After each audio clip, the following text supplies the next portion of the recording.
My dear students, अस्सलाम वालेकुम।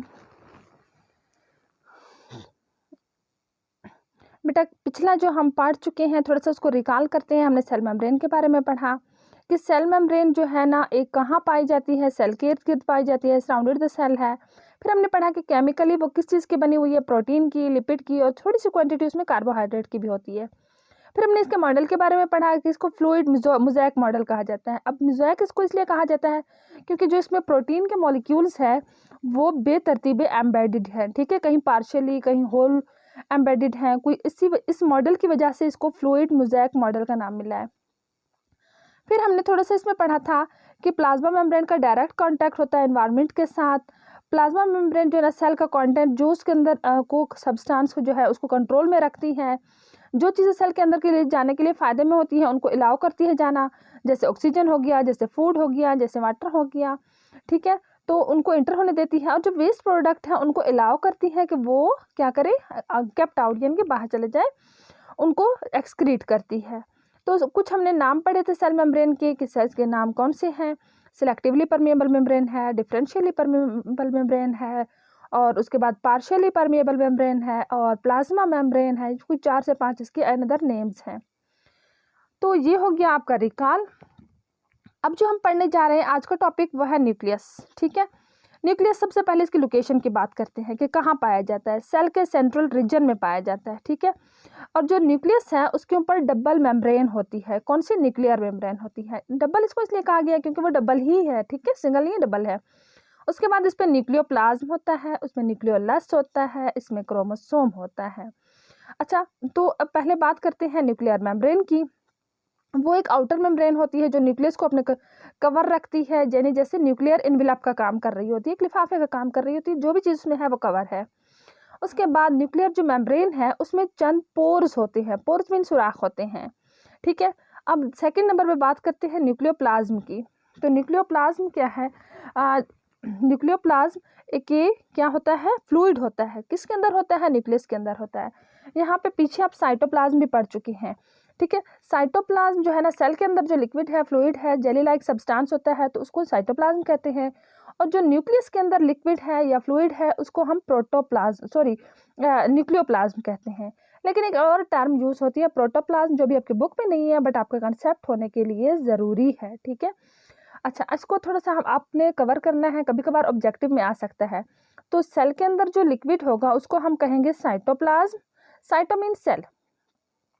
अब न्यूक्लियस के अंदर जो लिक्विड होगा उसको कहेंगे न्यूक्लियोप्लाज्म, ठीक है। प्लाज्म लिक्विड को कहते हैं, फ्लूइड को कहते हैं। और न्यूक्लियस के अंदर होगा तो न्यूक्लियो आएगा, सेल के अंदर होगा तो साइटो आएगा। But collectively both are called protoplasm, ठीक है। इन दोनों का इकट्ठा जो एक टर्म दी गई है वो है प्रोटोप्लाज्म। उसके बाद बात करते हैं न्यूक्लियोलस की, ठीक है, कि एक डार्क स्टेनिंग रीजन होता है इन द न्यूक्लियस यानी स्टेनिंग कहते हैं कि एक धब्बा एक डार्क कलर का होता है, ठीक है। उसको हम क्या कहते हैं? न्यूक्लियोलस कहते हैं। इसके बाद चौथे नंबर पे बात आती है क्रोमोसोम की। अब क्रोमोसोम सबसे पहले हम देखेंगे क्रोमोसोम है क्या। क्रोमोसोम एक थ्रेड लाइक स्ट्रक्चर है, ठीक है, एक थ्रेड लाइक स्ट्रक्चर है, found the nucleus of the cell. Nucleus cell के न्यूक्लियस में पाया जाता है। अच्छा, अब हम देखते हैं कि क्रोमोसोम किस चीज़ का बना हुआ है, ठीक है। तो क्रोमोसोम्स दो चीज़ों से मिलकर बना है। Chromosome are made up of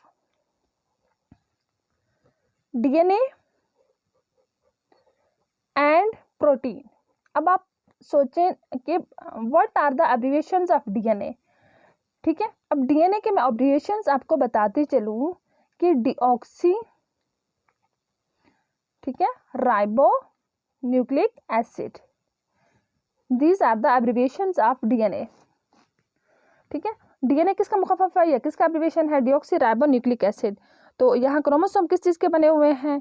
chromosomes DNA और प्रोटीन का बने हुए हैं। अच्छा, उसके बाद अब आती है बात फंक्शन की, ठीक है, कि what is the function of nucleus. तो न्यूक्लियस का काम क्या है? न्यूक्लियस का काम है it control all the activities of cell. It control all the activities of cell, यानी जितना भी कोई एक्टिविटीज सेल के अंदर हो रही हैं उनको वो कंट्रोल सेंटर कौन है? न्यूक्लियस है। जैसे बेटा हमारी बॉडी को देखें, हमारी बॉडी जितने भी फंक्शन परफॉर्म कर रही है उसको ब्रेन ने कंट्रोल किया हुआ है। हमारा जो सेंट्रल नर्वस सिस्टम है, ठीक है, उसने कंट्रोल किया हुआ है, ब्रेन ने कंट्रोल किया हुआ है हर चीज़ को। तो इस तरह ये सेल में जितना भी एक्टिविटीज़ हो रही हैं उनको कौन कंट्रोल कर रहा है? ब्रेन कंट्रोल कर रहा है। अब ये देखें, ये जो है ना न्यूक्लियस, अब न्यूक्लियस को कवर, ये जो न्यूक्लियर मेम्ब्रेन है, ठीक है, इसको क्या नाम देंगे? न्यूक्लियर मेम्ब्रेन एक एनवेलप का काम कर रही है, ठीक है। अच्छा, न्यूक्लियर मेम्ब्रेन के अंदर इस तरह कुछ छोटे छोटे पोर्स होते हैं, ठीक है। क्या होते हैं? पोर्स होते हैं। उसके बाद अगर इसको डाइसेक्ट करके अंदर से देखा जाए तो इसके अंदर एक डार्क स्टेनिंग रीजन है, ठीक है, धब्बा नुमा होता है, डार्क स्टेनिंग रीजन, ठीक है। उसको क्या कहा जाता है? न्यूक्लियोलस। उसको क्या कहा जाता है? न्यूक्लियोलस। अच्छा, इसके अंदर यहाँ पे थ्रेड लाइक स्ट्रक्चर मौजूद होती है, ठीक है। अब उन थ्रेड लाइक स्ट्रक्चर्स को हम क्या कहते हैं? थ्रेड लाइक स्ट्रक्चर का हमने क्या पढ़ा था? उनको क्रोमोसोम कहा जाता है। क्या कहा जाता है? क्रोमोसोम्स का। अब ये किस चीज़ के बने हुए हैं? Made up of DNA and protein, ठीक है, डीएनए और प्रोटीन के बने हुए हैं। अच्छा, कहाँ पाए जाते हैं? सेल के न्यूक्लियस में पाए जाते हैं क्रोमोसोम्स, ठीक है। अच्छा, उसके बाद हमने इसमें एक और टर्म पढ़ी थी कि इसके अंदर जेली लाइक सब्सटेंस होता है, या आप लिक्विड समझ लें या फ्लूइड समझ लें कि इसके अंदर होता है, और उसको नाम हमने क्या दिया था? न्यूक्लियोप्लाज्म दिया था, ठीक है, कि न्यूक्लियस के अंदर जो लिक्विड है वो न्यूक्लियोप्लाज्म है। यही 4 चीज़ें आपने अच्छे से याद रखनी है, ठीक है, कि आपने जो है ना, बार बार मैं रिपीट करवा रही हूँ कि इसमें छोटे छोटे पोर्स होते हैं, और ये पोर्स किस में होती हैं? न्यूक्लियर मेम्ब्रेन में। और ये क्या होती हैं? डबल होती हैं। फिर इसमें अगर हम इसको अंदर से देखें तो इसमें थ्रेड लाइक स्ट्रक्चर्स होते हैं जिनको क्रोमोसोम्स कहा जाता है। अब क्रोमोसोम्स किस चीज़ के बने हुए हैं? डीएनए और प्रोटीन के बने हुए हैं। क्रोमोसोम किस चीज़ के बने हुए हैं? डीएनए और प्रोटीन के बने हुए हैं। अब यहाँ से एक और क्वेश्चन होता है कि what are the abbreviations of DNA? DNA किस? डिऑक्सीराइबो न्यूक्लिक एसिड, ठीक हो गया। अच्छा, उसके बाद हमने न्यूक्लियोलस पढ़ा है कि जो डार्क स्टेनिंग रीजन है in the centre of the nucleus, that is called nucleolus, ठीक हो गया। फिर हमने पढ़ा था इसका फंक्शन, कि फंक्शन क्या है? It control all the activities which are carried out by nucleus. जितनी भी एक्टिविटीज़ काम हो रही हैं न्यूक्लियस के में, वो तमाम एक्टिविटीज़ को कौन कंट्रोल करेगा? न्यूक्लियस कंट्रोल करेगा। अच्छा, ये था आपका आज का टॉपिक। आई थिंक सो आपको समझ आ गई होगी। अगर आपको अच्छे से समझ आ गई है तो काइंडली आपको कमेंट्स में बता दें, और अगर आपको मज़ीद कोई हेल्प की ज़रूरत है तो आप वो भी कमेंट्स में पूछ सकते हैं। तो आई थिंक सो आपको अच्छे से समझ आ गई होगी। अगर आप मेरे चैनल पे नए हैं तो आपने क्या करना है? सबसे पहले सब्सक्राइब करना है चैनल को, और ताकि आपको हर डेली की जो वीडियोस होती हैं आपको मिलती रहें और आप इससे फ़ायदा उठाते रहें। Thank you. Have a nice day.